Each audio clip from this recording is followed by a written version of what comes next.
Пайгамбарлар баяны. Азірети Дауд пайгамбар, аға Алла Тааланын саламы болсын. Төрөлүшү жана ата теги.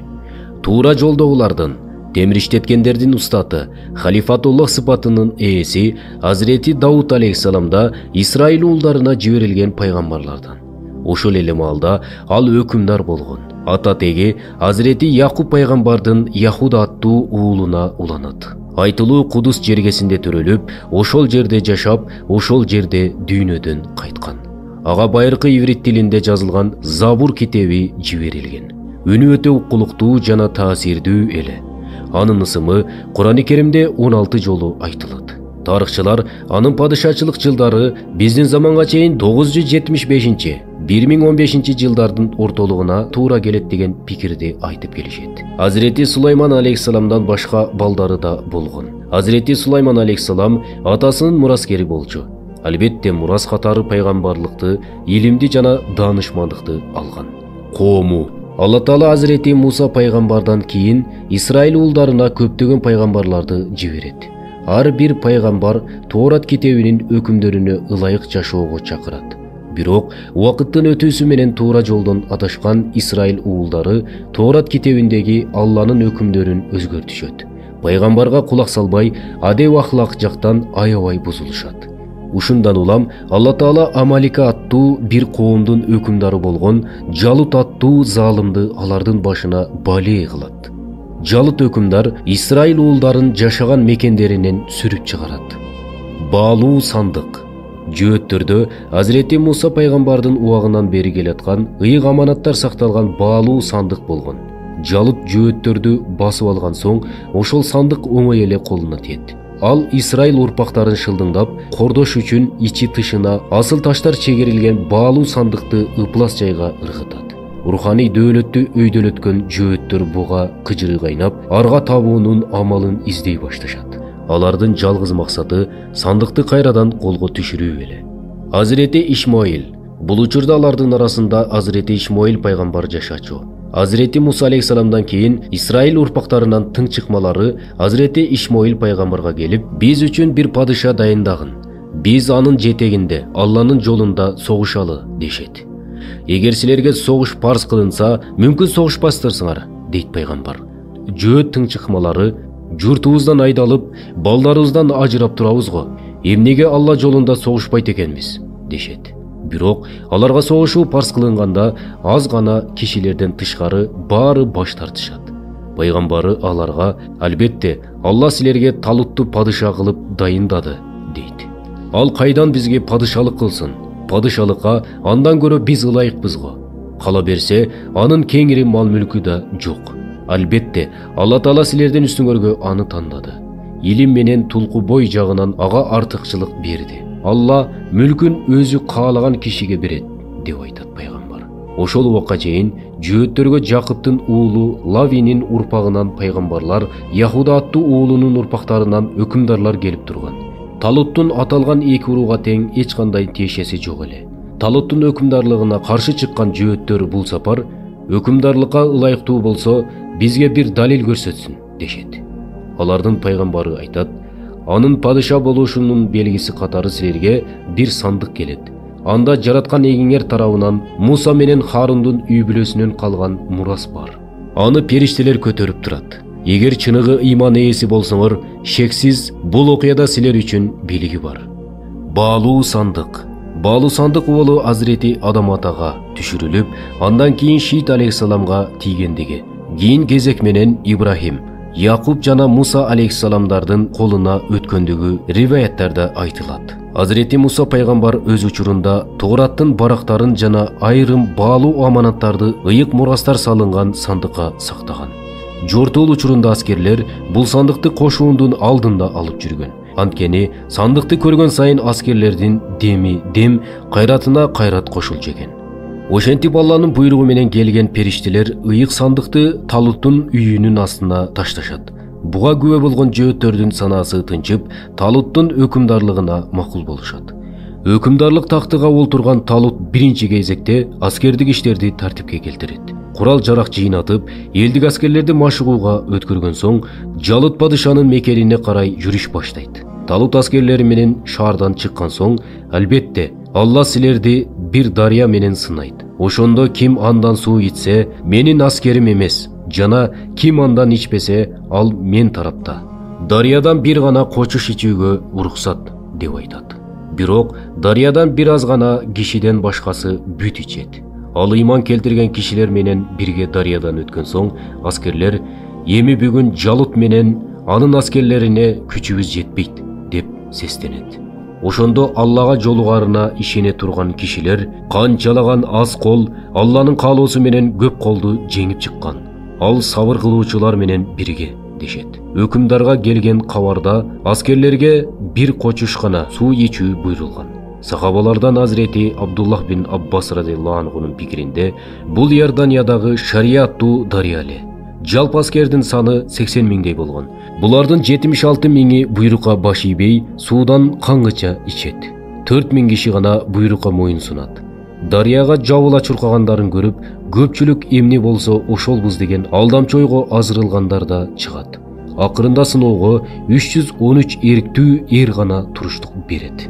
Буйрукту укпамышка салып, бир ууштан ашыкча ичкендер дарыядан узап кеткенден кийин тили оозуна батпай, дарманы кетип, кайрадан суусай баштайт. Ал эми суу ичпеген аскерлер окуядагы кереметти көрүп, андан бетер ыйманы курчуп, душманды чаап алчудай чыйралып калат.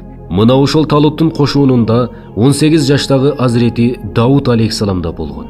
Улуу муфассир Байдавинин пикиринде Азирети Давут 3 тууганы жана атасы менен бирге Талуттун аскерлеринин катарында кызмат өтөгөн.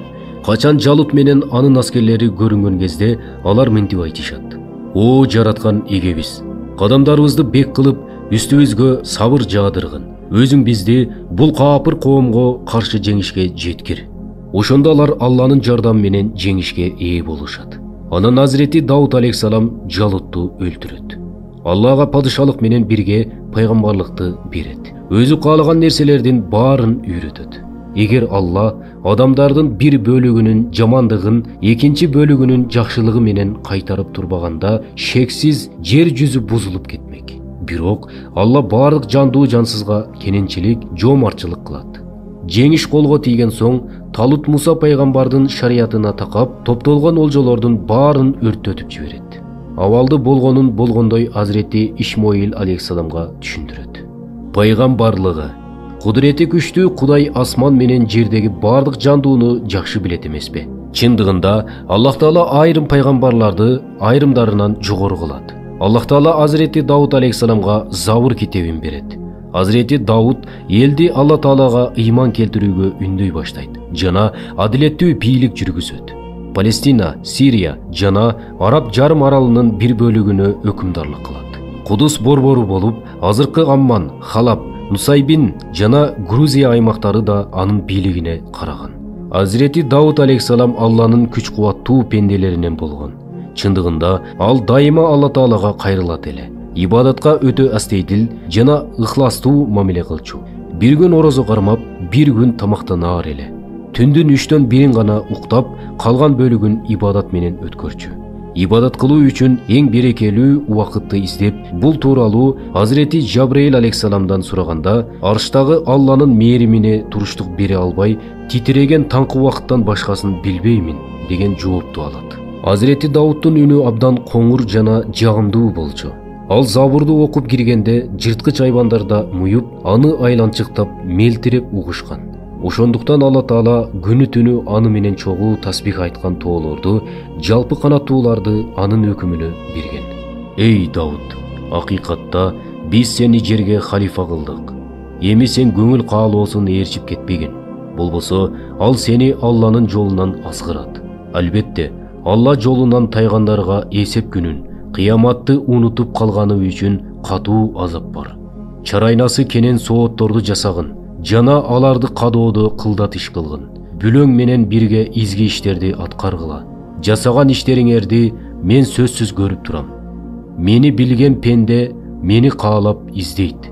Мени издеген албетте табат. Мени тапкан пенде менден башка дос издебейт деген аят келген. Чындыгында Алла Таала Азирети Давудга артыкчылык мартаба берген. Эй тоолор жана канаттуулар, Давуд менен чогуу тасбих айткыла деген буйрук берилген. Ошондой эле Алла Таала ал үчүн темирди жумшартып койгон. Согуштук кыйынчылыктардан коргонуу үчүн ага соот жасоону үйрөткөн. Ал ушундай жол менен душмандын огунан коргогон жана өз ырыскысын өз маңдай тери менен тапкан. Саясий жагынан да, руханий жагынан да абройлуу, барктуу, ошондой эле падышалыктын карамагында эсеп жеткис байлык болгонуна карабай өз мээнети менен турмуш кечирген. Адал мээнет менен тапкан ырыскыдан дагы кайырдуу ырыскы болбос. Алланын пайгамбары Азирети Давуд маңдай тери, адал эмгеги менен жан багар эле. Азирети Давуд пайгамбар көп ибадат кылып, көп ыйлачу. Күндүзү орозо тутуп, түнкүсүн намаз окуган. Түнкүсүн өтө аз уктаган. Орозону бир күн тутуп, бир күн туткан эмес. Алла Таала мужиза катары тоолорду, таштарды, канаттууларды анын буйругуна өткөрүп берген. Уккулуктуу үнү менен Забурду окуганда канаттуулар бактардын бутагына конуп, баары чогуу окулган Забурду кайталашкан. Алла Таала Азирети Давуд пайгамбарга темирди ысытпай, баскан менен урбай туруп каалаган формага келтирүү мужизасын берген. Ал темирден соот жасап, кол өнөрчүлүк менен тиричилик кылган. Темир зымдан өрүп, соот жасоо өнөрүн биринчи жолу Азирети Давуд пайгамбар ойлоп тапкан. Күн сайын бир соот жасап сатып, акчасынын 3/1 бөлүгүн үй бүлөсүнө каржап, калган бөлүгүн садага кылып берген. Мамлекеттин казынасынан эч нерсе алган эмес. Масжидул Акса, Акса мечити деген аты менен Кур'ан-ы Керимде билдирилген чоң мечиттин курулушун баштаган. Мечиттин курулушун улантууну уулу Азирети Сулайман алейхиссаламга керээс кылып, 100 жашында дүйнөдөн кайткан. Забур китеби. Забур сөзү жазуу жана китеп деген маанини билдирет. Азирети Давуд алейхиссаламга жиберилген Забур китеби ыр түрүндө жазылган. Байыркы ыр китептердин эң белгилүүсү болуп эсептелет. Забур белгилүү чоң 4 ыйык китептердин бири болуп, Тоорат китебин кубаттайт. Тоорат китебин чечмелеп, ага амал кылууга чакыргандыктан анын өкүмдөрүн жокко чыгарган эмес. Азирети Давуд алейхиссалам Азирети Муса пайгамбар алып келген динди кубаттагандыктан набийлердин, пайгамбарлардын катарында эсептелген. Пайгамбарлар баяны. Эгерде видео жаккан болсо, башкалар менен бөлүшүүнү унутпаңыз.